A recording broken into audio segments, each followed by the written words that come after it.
श्री सच्चिदानंद सद्गुरु साईनाथ महाराज की जय।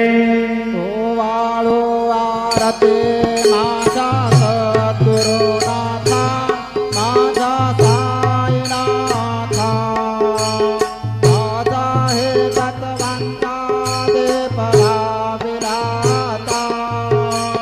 निर्गुणाची स्थिती कैसे आकाराले बाबा आकाराले सर्वागते भरून मुरले साई नावले।